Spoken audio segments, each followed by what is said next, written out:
All right, welcome to Your Time, Your Money, where we know your time is just as valuable as your money. I'm with my co-host Lauren Geraldson. Hey, everybody. We're doing a really cool show today on community and being part of a community. And today Lauren's flexing the guns. She's just got done working out, and her and my wife do similar workouts and stuff. And I'm very jealous. I wish I had a tattoo. I'm just scared to death of needles. Right? You can get one. I'm just super scared of them, and I probably could do one, but I don't know. I'd probably pass out in the chair. I can tell you funny stories from the past. No, but today I really wanted to talk about just some candid conversation about the community of investing and the community of a good relationship with a client. Yeah. And I think there's a lot to be said about a holistic, honest relationship. And you got to remember, advisors are people. We are. Right? And sometimes there's this work face that we have to put on. Sure. Where we have to be really strict and we have to be really on point, but it's like the majority of my client meetings, there's just a lot of banter, there's a lot of emotional conversation, like how do you feel about this, rather than like, hey, let's look at the Sharpe ratio and let's look at the P&E. And I feel like very few conversations go that way. And if the majority of your interaction with your advisor is like that, I don't believe you're part of a community. I believe you're in a transactional relationship. Yeah, right. That's informational, right? Well, we have all the information, but who wants to come in for an hour and chat about that? I mean, like the emotional side of finance, right? And I'm going to kind of use a cheat sheet on my notes here. The emotional side of finance, right? E equals SM squared, right? Yeah. Wait, that's not Einstein's formula. Killed it. Right? SM is stock market, right? Emotion equals stock market, right? Yeah. Finance is emotional logic put together, and then you get crazy math. Yeah. Because at the end of the day, April came and went. There was some fear. There was some tariff talk. There was this huge downturn. And people's mentality is to do what when there's fear? Yeah, to react. Right? And I'm going to sell. Be emotional. I want to sell. I'm going to sell everything. Get out. Well, hold on a sec, right? Let's be a community. Let's think with our logic there and say, okay, well, if we planned correctly and we have some cash on hand, when the market goes down is when you should be buying. Yes, everything's on sale. Right, and that's where I'm going to tell our listeners, the emotion and the community that you're part of should be reinforcing good tactical decisions, not emotional scared decisions. No. And that's where the transactional relationship fails, because if you're just talking about the real rudimentary stuff and you're not digging into how you feel about stuff, it's gonna really hamstring what you're capable of as an investor. Yeah, and I think that's really what our clients appreciate about that phone call, right? Like I know proactively we call, right? We call and make sure, hey, let's check in. Are you okay? How do you feel? When the market goes down, that's when an advisor has to go to work. Yeah. Right? And that's when an advisor does their best work, and you can't be hiding under your desk. No. And if you aren't getting a phone call or an email or something during that that volatile period, that's when you might need to think, hey, do I need to change my community? Do I need to alter that? And it's not always going to be perfect though, right? I mean, we can only dial so many people. Yeah. Well, what type of community are you building, right? And what do you want from your advisor, right? Do we want to have that banter for a second, have that real conversation, but get to the bottom of what's important? There is always in any professional relationship, there's always going to be some stiffness, and we don't want to be so stiff that we're inflexible, right? And I was just talking about you before we started, but there might be people that call me that are clients and their friends, and it's during bedtime or it's 10 o'clock at night, and they're under stress. And when they're calling me, I know they're stressed because something's happening in their life. Yes, they're moving. They just made a deposit. Money is changing hands, and they want to know where something went or what something did.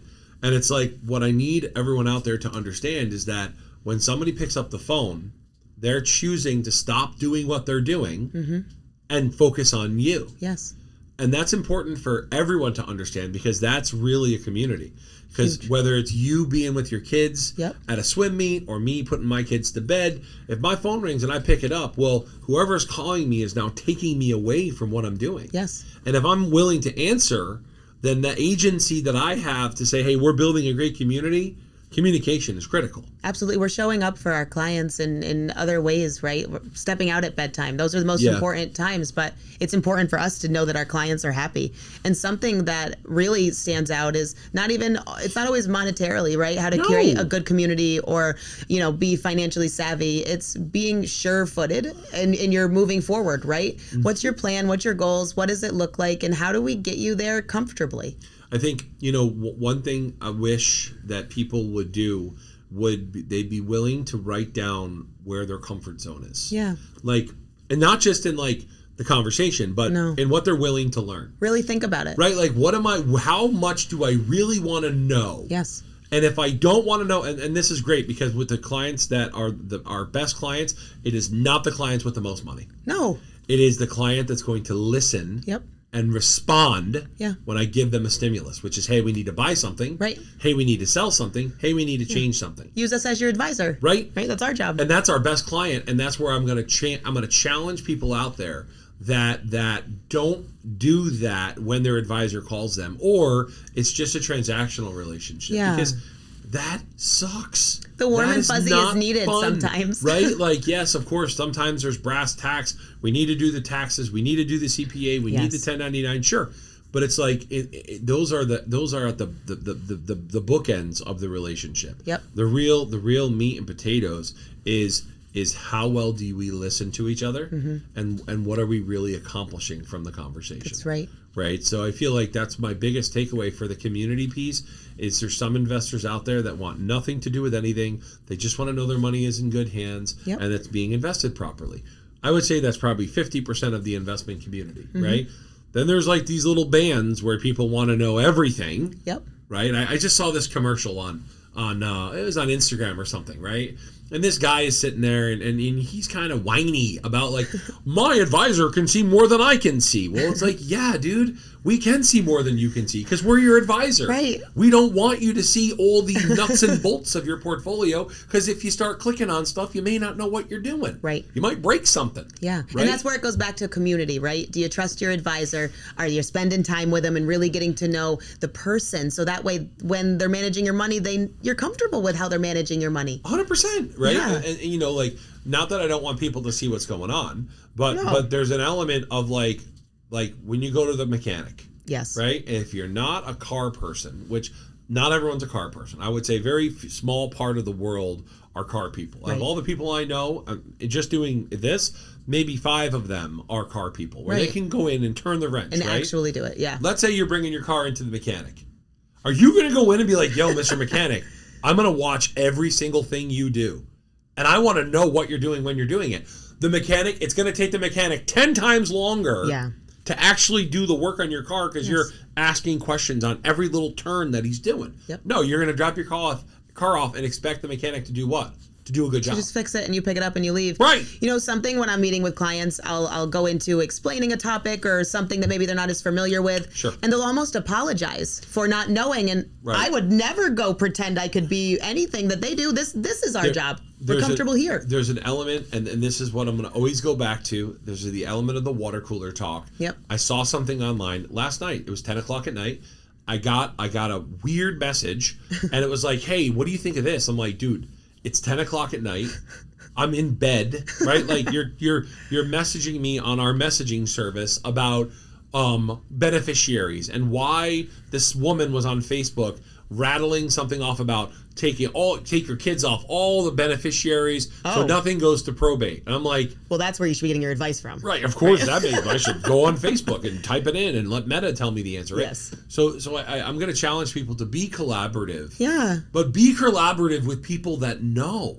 Trust professionals. Don't be collaborative with your neighbor who doesn't know, 90% of the financial information they need to know, but they heard this article on CNN one day, and they only heard 30% of it because they were on their phone half the time. Right. And what they heard was, you should not pay your taxes every year. You're like, I don't need to pay my taxes either. Done. They said it online. So that's where we're gonna challenge our community to be collaborative, but be collaborative with professionals. And I'm gonna take one step further here. A lot of people out there, they have multiple advisors. They have a 401k, they have an IRA, they have a Roth, they have life insurance. it's okay to bounce ideas off both advisors. It's okay to put both advisors in touch. Yes. If I'm a 55-year-old woman and I have a 401k at work and I also have an investment account with my advisor, and they're two separate people, Sure. the worst thing I can do is try to keep them apart. Yes. If I have a 401k and it's all invested in the S&P, and I have an IRA and it's all invested in the S&P, Guess what? When the S&P moves. we call that overlap, and that's not good overlap. Right. Whereas if I say to my advisor with my investment, hey, can you talk to my 401k person and make sure that we have different types of portfolios? Maybe the 401k has more international exposure. Maybe the IRA has more large cap growth, domestic. It's all part of that community. It's the same reason why we meet our clients' attorneys, why we meet our clients' accountants if they're not using who we're already partnered with. It's because we're part of their community. As soon as they come in and they trust us with such important things, we're part of your community. We're on your team. We're on your side for everything. I can give analogies here till I'm blue in the face. Sure. And I'll use one more. Yeah. And I'll be analogous with death. Mm-hmm. Okay. Somebody passes away. Yes. Okay. What's the sequence when someone passes away? How many people would I have to call if somebody I love passes away? A lot. Right? Because it's a community. Yes. Of people that need to take care of the funeral and the wake and the procession and the coffin. Yes. And then we got to do the headstones. And think about that in every facet of your life. Yeah. How many people do we need to call if I need to do a rollover, or if I need to start a 401k, or if I want some type of estate? This is the community that every client should be trying to create. And when they get to a roadblock, the worst thing they can do is what? Go online. Yep. Stop it. Yes. Right? The internet is great if used appropriately. Yeah. Right? Get the information, like I called Lauren. Hey, Lauren, you're my advisor. I'm trying to develop this resource. I want to do XYZ. I want to develop a trust. Lauren says, well, I have a person, or you can go into this subset of communities to go find another resource. Right. Rather than me just typing in, find trust attorney. Yeah, because what kind of trust are you trying to develop, right? I don't know, right? Like exactly. So that's where I'm going to continue to challenge and be exploratory with our clients and try to teach them about how it's so important to go outside your normal comfort zone, and it's okay to ask for help. Yeah, it is. And speaking of, the topic that we're on, when someone passes away, wouldn't it be nice if you had someone in your corner that could make a couple phone calls for you? Just get it done. Just handle things so you're not, okay, you have to call Social Security and wait on hold and do all that. But what if I can make a couple phone calls? What if I can move things for you? What if I can behind the scenes do things for you? We recently lost one of our oldest clients, and we knew his daughters very well. And they sent in the death certificate. And then by the end of the week, he passed away on a Monday. By the end of the week, all the accounts that were here were in their names. Yes. They did nothing other than click a button. Boop, perfect. Boop, boop, done. Less stress, right? They're dealing with so much, all the other things you just listed. If we can do a little pocket and be part of your community. There's no perfect answer, but my point today was, as I was kind of seeing things from the 30,000 foot view, I want to make sure that people understand there are really people out there that care about you, and they want you to succeed, and the truth is that you can't succeed unless you allow people to help you. Yeah, and just a little knowledge. Do with it what you want, but seek out the community you're looking for. You'll find your spot. I would urge people to really take stock in who they want to be working with, because there's a lot of people out there, and nothing taken away from them. They wear the $1,000 suit. They drive the really fast car. They have all the answers, right? Sure. But maybe not all the answers that you're looking for. Yeah, I was like, what answers? Right? So it's like you just got to be really smart as an investor, as a part of the community, of what you're really looking for. Do you want someone who's going to be honest with you? Yep. Right? Or do you want someone who thinks they knows everything? Right.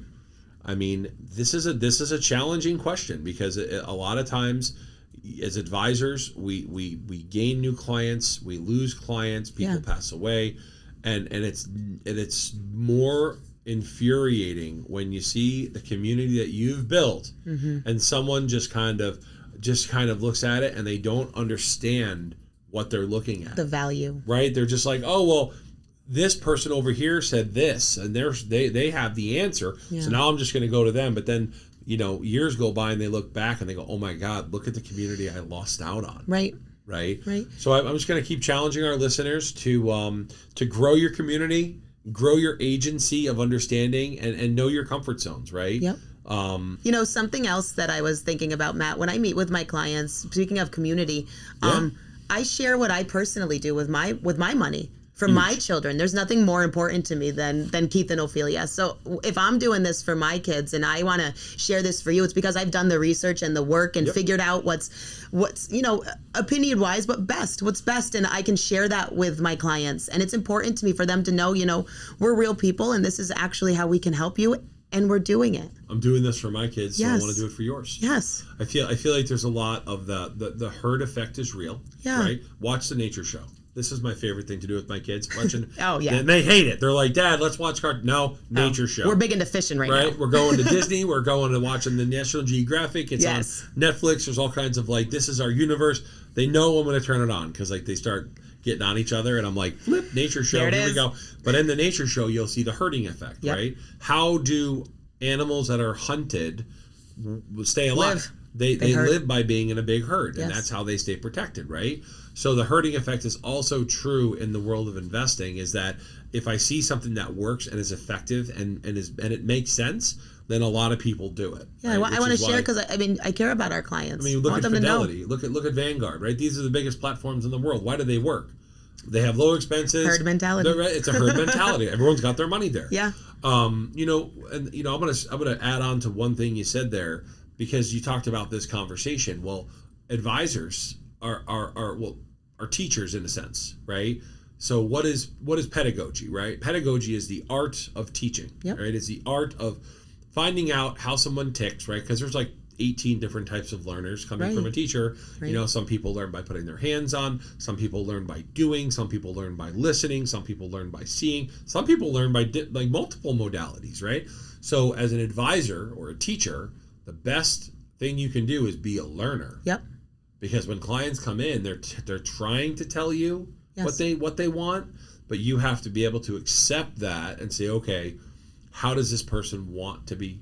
It's our job to listen and adapt. Yeah, adapt to the person you're talking to, but also, you got to have a cadence where you're making sense and you're checking for understanding, because a lot of people, right? And this is think about third grade. Yep. If I'm a third grade teacher and I say, hey, everyone understand? Well, what kid's going to go, I don't understand, right? Exactly. Whereas we're trained to just agree. A lot, right? And if I say to a client, hey, do you get that, right? You got it? And they're going to go, oh, yeah, I got it. And then 20 minutes later, what's going to happen? They don't. Hey, by the way, I just got this quick question.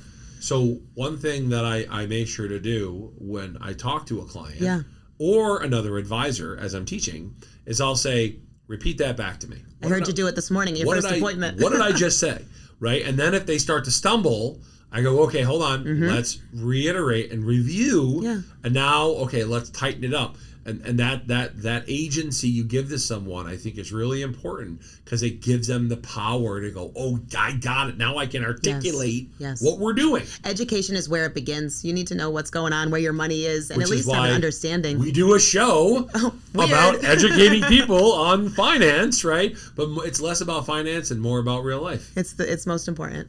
So, yeah, I think this show has really started to take off. Sam's doing a wonderful job. Our token charity hunt's doing amazing.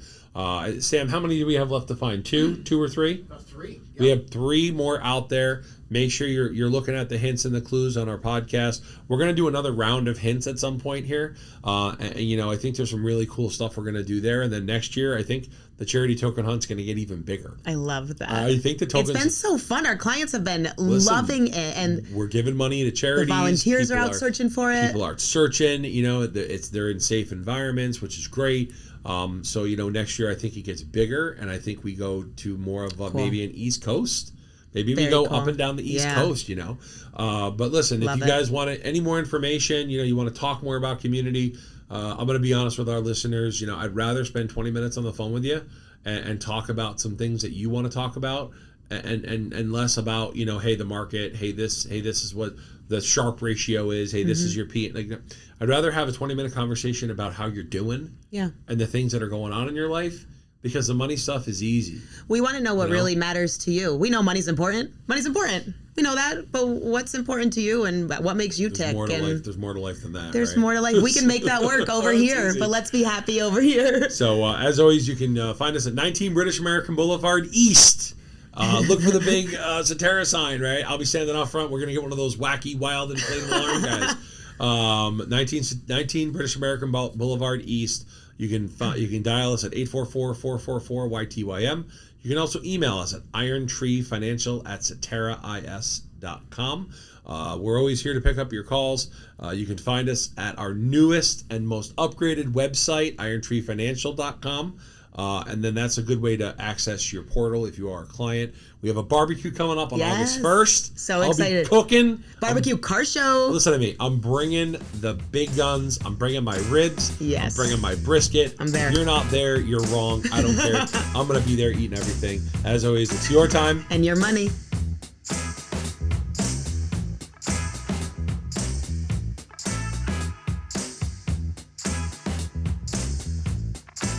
All right, guys, thank you for tuning in to another episode of Your Time, Your Money. We really appreciate it. If you enjoyed today's episode, please feel free to share this with friends, family, coworkers, anyone else that you think might be interested.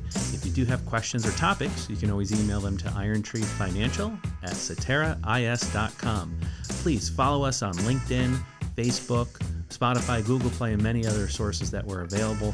And you can reach us at 844-444-YTYM. And as always, it's your time and your money. Cetera Investors is the marketing name of Cetera Investment Services. Securities and insurance products are offered through Cetera Investment Services, LLC, member FINRA, SIPC. Advisory services are offered through Cetera Investment Advisors, LLC. Cetera is under separate ownership from any other named entity.